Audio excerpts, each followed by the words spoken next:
Sehari-hari saya membantu bagian medis di salah satu rumah sakit di area Bekasi.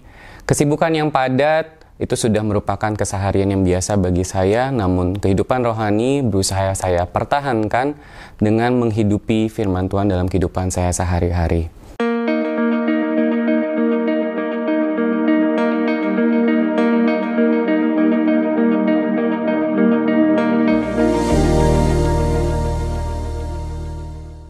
Halo, saya Fran, saya OMK Paroki Tomang. Kalau berbicara mengenai keraguan-raguan dan kebimbangan dalam memilih jalan hidup, saya selalu ingat cerita pada saat saya mengambil program adaptasi di Indonesia.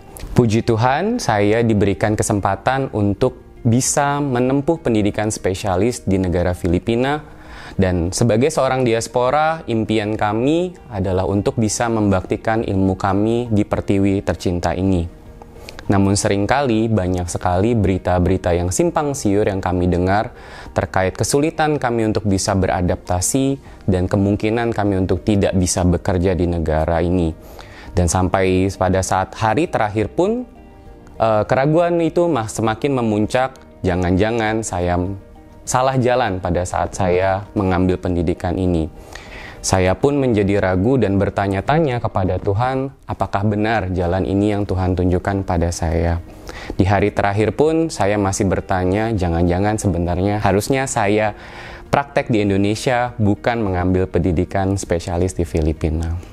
Saya sampai berpikir untuk mencari jalan keluar lain, yaitu dengan praktek di negara lain, mencari nafkah di negara lain, sampai mencari sedetil mungkin termasuk dokumen-dokumen yang diperlukan untuk bekerja di negara lain.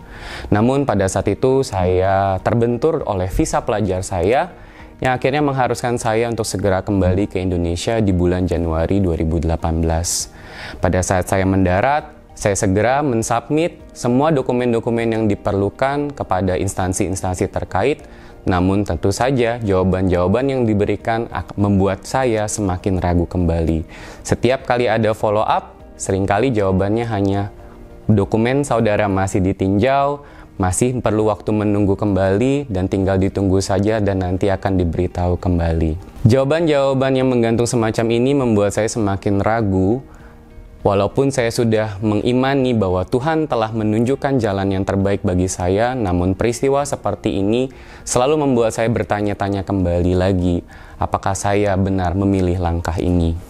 Saya pun kemudian memberanikan diri untuk mengikuti sebuah retret di tengah kegalauan saya. Saya berada dalam posisi benar-benar mengharapkan sebuah keajaiban terjadi di dalam hidup saya. Motivasi saya untuk ikut retret ini pun seperti motivasi ketika kita melihat bangsa Israel yang diselamatkan oleh Allah.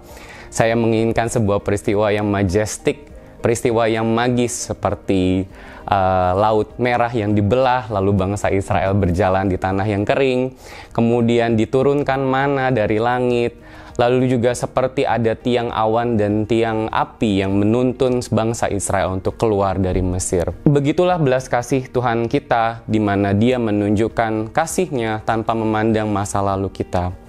Di dalam sebuah retret, saya bertemu dengan seorang fasilitator yang menurut saya pada saat itu dia menjadi perpanjangan tangan Tuhan bagi saya. Saya menceritakan keluh kesah saya menceritakan kebimbangan saya, dan saya juga menceritakan segala ratapan-ratapan saya terhadap rencana Tuhan dan keraguan-raguan saya. Dengan santai, fasilitator saya ini berbicara bahwa bila Tuhan perkenankan waktu untuk kamu menunggu, pasti juga ada maksud Tuhan untuk semua itu. Bila Tuhan memberikan kamu waktu untuk menunggu, ada hal yang baik yang Dia rencanakan untuk kamu. Everything happen for a reason, and everything good still need times to grow. So embrace your waiting time, friend. Di situ saya termenung, tidak terasa air mata pun mengucur, dan menyesal sejadi-jadinya terhadap apapun yang saya lakukan dan setiap keraguan-raguan yang saya berikan kepada rencana Tuhan. Dan di situ kakak fasilitator saya merangkul saya dan berbicara, tidak apa-apa, Tuhan tahu semua ini. Saat itu saya merasa bahwa udah bukan suara kakak fasilitator itu lagi, tapi saya berasa seperti suara Tuhan sendiri yang berbicara kepada anaknya yang saat itu sedang tantrum, sedang menangis, mencari waktu, mencari berkat, mencari keajaiban. Dan yang terjadi adalah saya disadarkan saat itu bahwa seringkali kita hanya berfokus dengan mukjizat-mukjizat atau berkat-berkat yang bersifat megah, ajaib di luar nalar.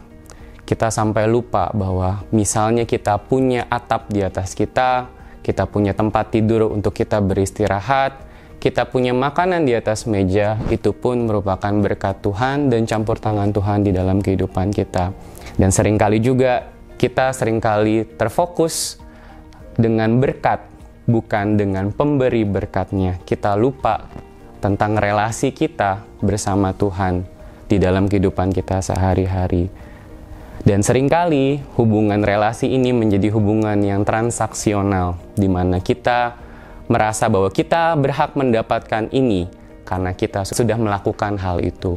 Selepas dari retret tersebut, saya merasa seperti dikuatkan, saya seperti baterai yang sudah dicas kembali. Dan dengan semangat saya melanjutkan kembali musim menunggu saya. Dan puji Tuhannya, 1 bulan kemudian saya dipanggil untuk proses adaptasi.